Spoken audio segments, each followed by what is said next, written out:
Hey, I'm Julian Sanchez, and this is your WatchCats Daily News Roundup for April 2nd, 2025. Top story today, reports from Politico that Donald Trump is telling his cabinet and other insiders that he expects Elon Musk to be stepping back from his role in government and at DOGE and returning to his companies in the coming weeks.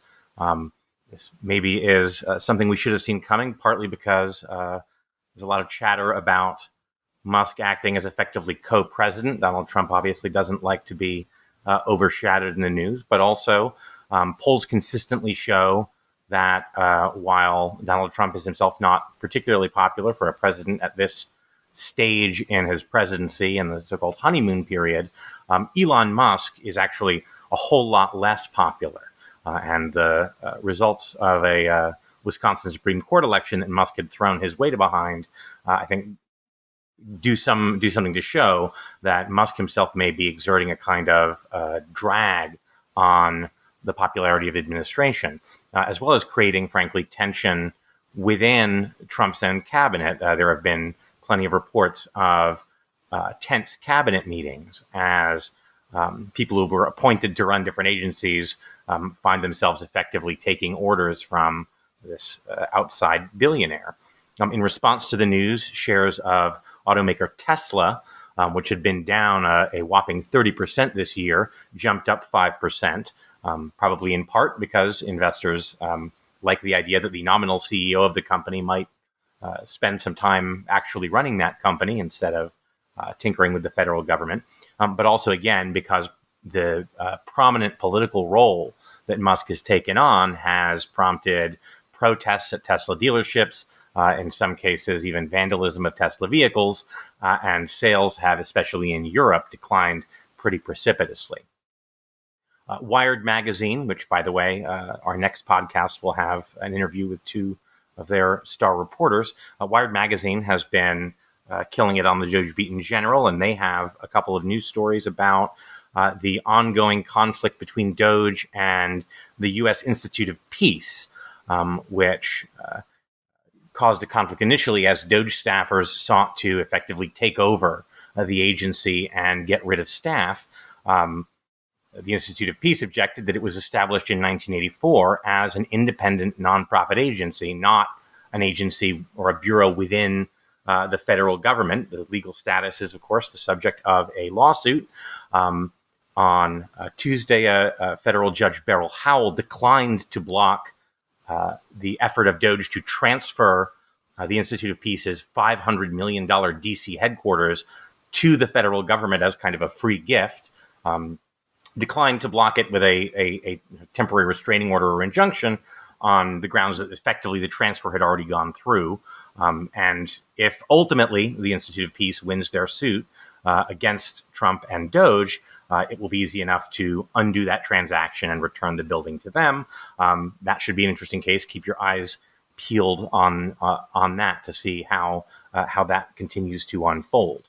The New Yorker has a long, a very thorough profile of Senate Majority Leader John Thune, which is, I think, well worth reading. I won't try to summarize that in any detail here because it is quite a mouthful, but is relevant, in part because while Republicans in Congress have thus far not been openly pushing back against the Trump administration and DOGE, a lot of them are privately, at least, not particularly happy at the massive usurpation of congressional prerogatives. DOGE and the Trump administration are refusing to spend money that Congress appropriated in the way that Congress wanted it spent. They are eliminating essentially entire agencies created by federal statute. These are, among many other things that the Trump administration has assumed power over, really congressional prerogatives. And the functioning of our constitutional order was designed to, in the words of the Federalist Papers, have ambition counteract ambition, to have the legislature act as a check on a potentially overweening presidency because it was jealous of its own powers and prerogatives.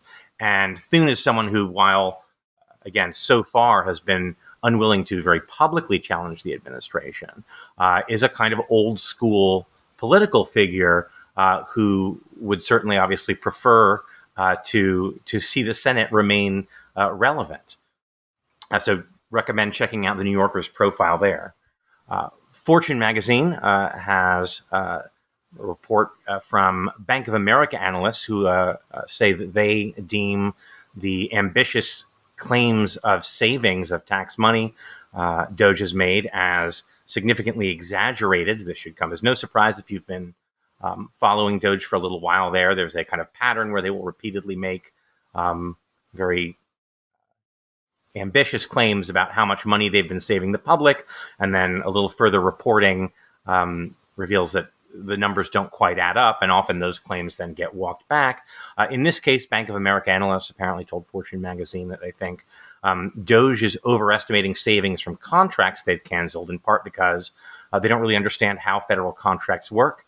In many cases, there is a so-called ceiling for the contract that is a sort of maximum amount that might potentially be spent into the contract that is very often far higher than the actual realistic amount that is going to be spent.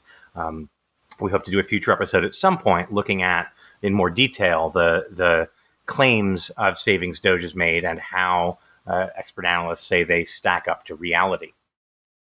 In the New York Times, we have reports that the National Endowment for the Humanities is on the chopping block. Staff there were apparently recently told after a meeting with DOGE staff that DOGE is recommending cuts of 70 to 80% in the agency's staff. So that would be about 180 people. The National Endowment for the Humanities is, of course, the frankly fairly small federal agency responsible for making grants to local cultural institutions. Also, finally, two important stories connected to the Social Security Administration from the Washington Post. The first concerns false claims being made by Elon Musk at public events. As you may be aware, Musk had been falsely claiming that hundreds of millions of deceased people have been receiving Social Security benefits. That is not true. That is the result of his very young team going in and looking at the variety of vast Social Security databases and not really understanding why, as a function of some artifacts in the systems that are written in very old programming languages, that there are some people in that database who are not getting benefits that are listed as being 150 years old. That has been pretty well and widely debunked. But Musk additionally, apparently, at public events has tried to suggest that there's something scandalous about the idea that there's been an increase in immigrants receiving Social Security numbers, implying that this is a sign of fraud or corruption. Again, this is not in fact the case. Immigrants who are legally authorized to work in the United States pay Social Security taxes and get non-citizen Social Security cards. It doesn't mean they're fraudulent receiving benefits, and it does not mean that they are able to register to vote using a Social Security card, which is, of course, if you have registered to vote, not how that works. The second story in the Washington Post, also about Social Security, concerns internal deliberations there that it led to the canceling of two data collection contracts with the state of Maine. The state of Maine was essentially targeted for retribution in a number of ways, including a bunch of possibly frivolous probes by various investigative agencies after an event in February at which Maine Governor Janet Mills contradicted Trump and Trump's insistence that Maine cracked down on transgender athletes playing in women's sports. The acting head of the Social Security Administration apparently was told that canceling these data collection contracts would in fact increase the risk of Social Security fraud, but apparently responded that it was more important to punish Janet Mills for being disrespectful, in his words, to Donald Trump. These are, of course, all very short summaries. I encourage you to look down below where you will find links in the transcript to all of these stories. And also stay tuned to the proper WatchCats podcast.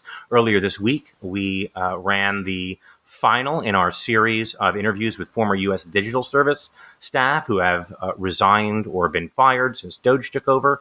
In the most recently posted episode, we spoke with Itir Cole, who was seconded from USDS to the Centers for Disease Control, where she had been working on software to improve reporting from hospitals to aggregate data about potential outbreaks, whether of food contamination or potential viral outbreaks and other kinds of pathogens. Her story is really fascinating and I think worth a listen, especially as we are seeing federal health agencies being gutted under the stewardship of Robert F. Kennedy Jr. And also, later this week, stay tuned for our next proper episode of the WatchCats podcast, where we speak with Wired reporters McKenna Kelly and Tori Elliott about their excellent reporting. Hope to see you there soon. Come to watchcats.show to check all that out, along with our previous podcasts, and hope to see you soon.